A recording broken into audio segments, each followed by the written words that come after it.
Welcome back. So we're going to pick up where we left off. We've covered index, new, create. Now we're moving on to show. So again, the point of the show page is that it shows all the information or more information than the index about one particular item. And the path has an ID in it. So ours will be blogs/ID, and it's a GET request. We have a few goals. Add the show route, the template.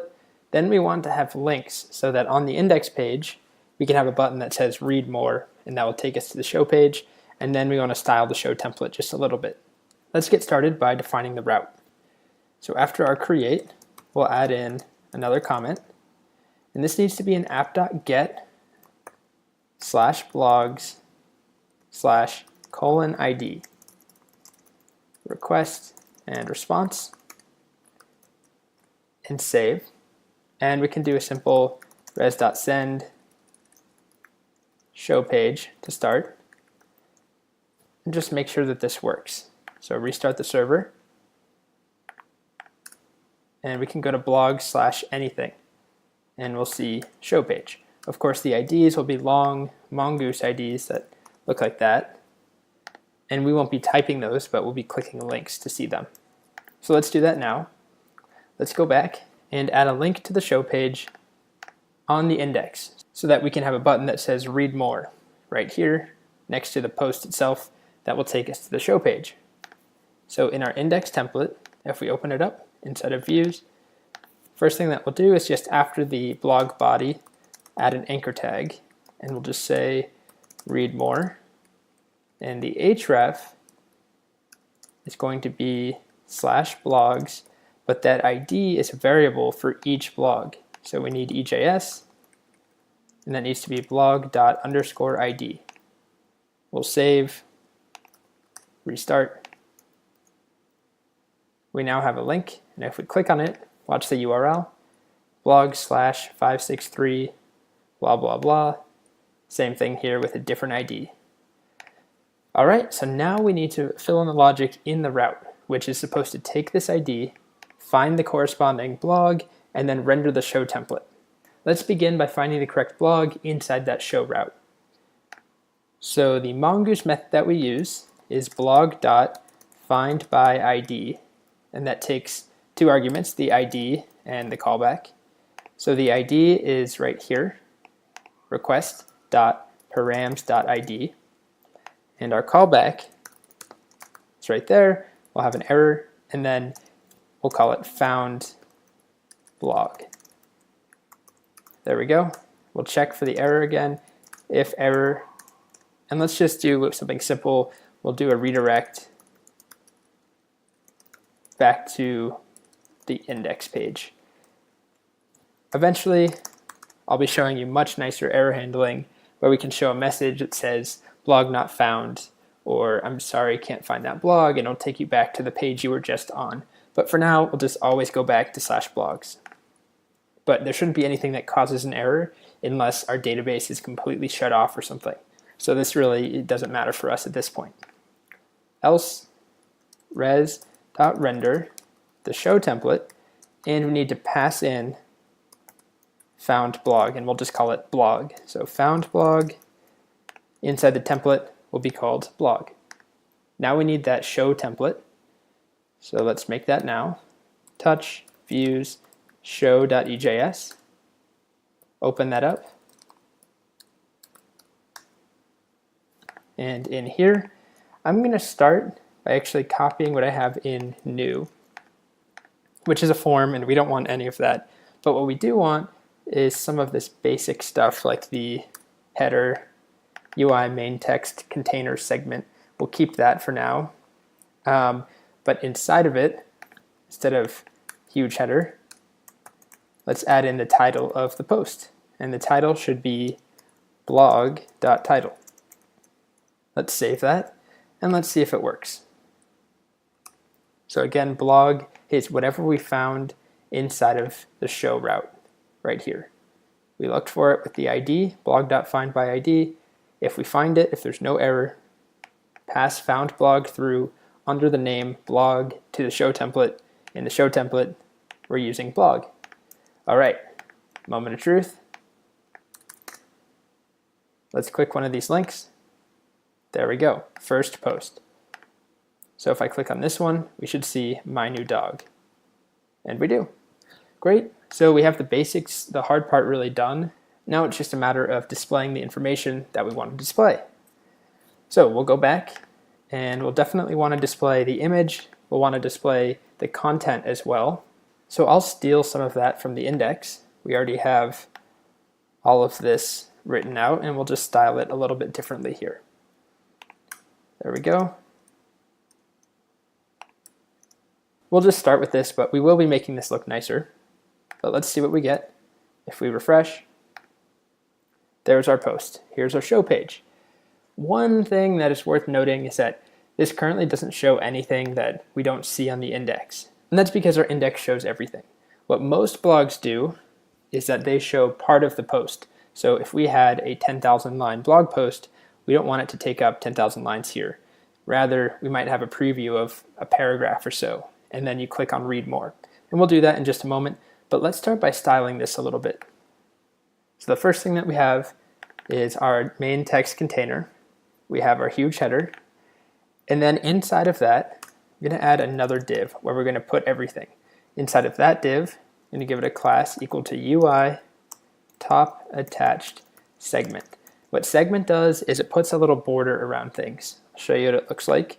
Inside of that though, we're going to add a div class equal to item. And then inside of the item, we're putting all of our content. So we'll start with the image. And rather than just displaying the entire image how it is, we can add a semantic class called UI centered rounded image, which is 4 classes. So UI image will just give us a nice semantic UI image, but if we give it centered, it will then center the image in the container, and rounded will give it some rounded corners. It won't be circular. You can do that with, I think, circle image or circular image, but rounded just changes the corners a little bit. Let's just check that out to start. There we go. We're getting closer. And then we'll go in here and add another div. This one will be class equal to content. And if you want to know where I'm getting this from, if you go onto item, views item on semantic UI, this is where I'm taking it from. So we have div item. Inside of an item, we can have an image and then content, which is exactly what I did. So we have an item with content inside. And that's not really the purpose. You're not going to be an expert on semantic UI after this. It's again just to show you another framework, but not to get you, not to make you an expert in semantic. All right, so inside of that, we're then going to add in our span with the created at, just like that. And we'll save. One small change though is that this is not really ideal for a user to see. What we can do is very easily change that into a more readable date. And there's a few methods with JavaScript dates. There's one called toString. There's one called toDateString, which is what we want. And I'll show you what that looks like. If I just call it right here and refresh, notice what we have now. I refresh, and I get a nice English human readable version, Sunday, November 1st, 2015. Perfect. So we'll save that. Let's keep working a little bit here. Let's add in another div. This is called description. And this is another semantic class. Inside of there, we'll just add our paragraph, just like that. And refresh the page. And we have our blog post relatively done for now. I will get rid of this div with a line inside of it. We don't need that line. And that's from the segment that we have here. So if we get rid of that one and we keep the outer segment, we end up with this. Or we could go the other way around and get rid of the outer segment and keep the inner one, just like this. Whichever you think looks best. I think I'll go back and keep the outer one. Sure. Totally up to you though. All right, now let's get some posts in our database that have some longer text to display. We'll copy some lorem ipsum, just like this.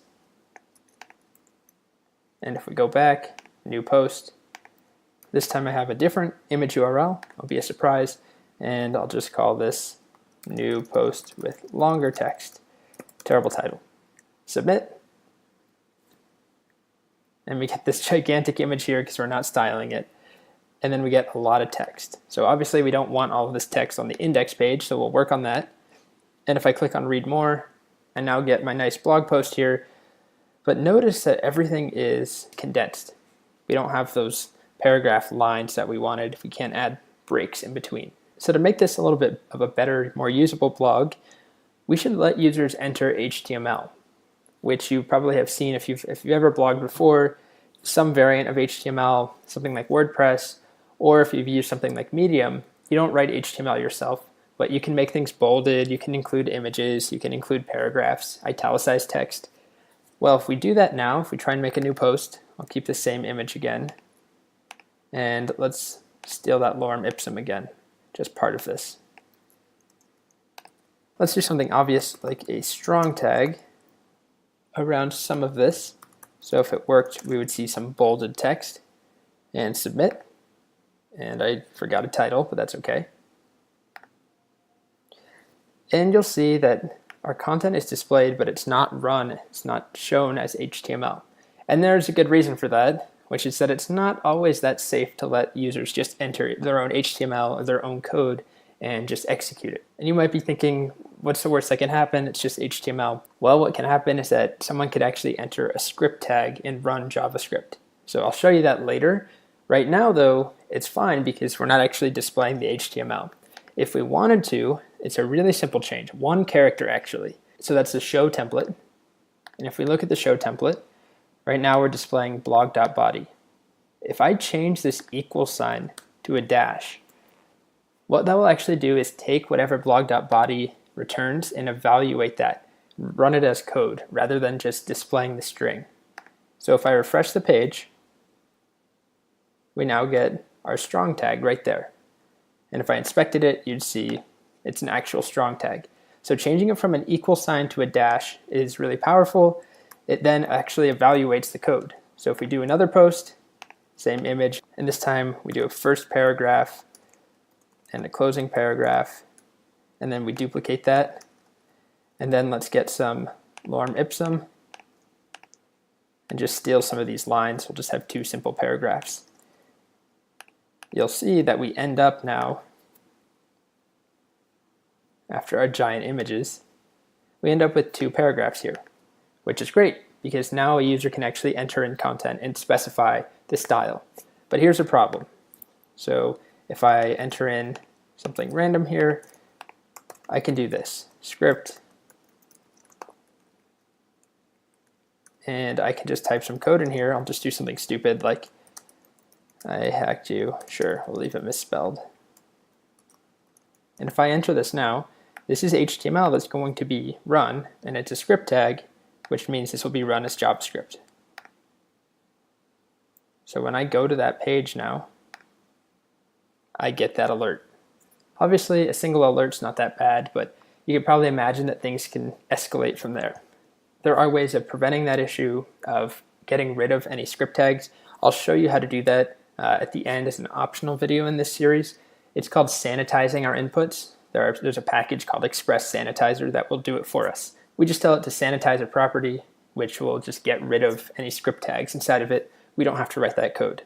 Okay, so let's go back though. We have a few issues.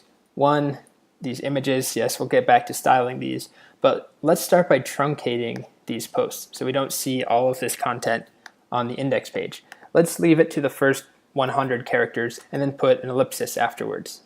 So to limit a string, it's actually really simple. We saw it early on when we talked about JavaScript. We use the substring method. So on our index page, rather than the entire blog.body, we'll do blog.body.substring 0, first character up until, and we want the 100th-ish character, that's fine for now. And I always get this wrong, it's a lowercase s, substring. Seems like it should be camel case, like it's two words, but it's not. All right, so now if we try this out, you see that we now have these truncated posts. And let's just add in that simple ellipsis here. So substring, and then outside of the EJS, ... and then we have our read more link. So now our show page serves a purpose where we see a little bit, and then you can click read more and see the entire post. Great, so we've covered a lot in this video. We talked about show, talked about using the ID in the route, how it's a GET request, we set up the route, we took the ID and found the corresponding blog, then rendered a template, but we also talked about some new things, including on the show template, using the dash here rather than an equal sign, which will actually render code. It will run the code and render the result. And then we also saw toDateString, which is a nice way of transforming a date into a better format. It's still not that flexible. There are great libraries. There's one called Moment.js, which lets you specify the exact format that you want. We might want something that looks like the month slash the day slash the year, and we might want something where the month is abbreviated, or we might want the entire month and the entire day of the week rather than sun and nov. You can do that with Moment.js, much better way of handling dates if you want to be very explicit in the format that you want. It's just a simple library. You can install it just like jQuery or any other client-side library. But we're going to go with this for now. It's built into JavaScript. We don't need any extra code other than this single line here. Great, and then the last thing was using substring instead of our index, which is more of review. We haven't seen this in a while, but we did see it early on. First argument is where we want to make the first cut. Second argument is where we want to make the second cut, and we take everything in between. Great. All right, in the next video, we're going to work on update and edit.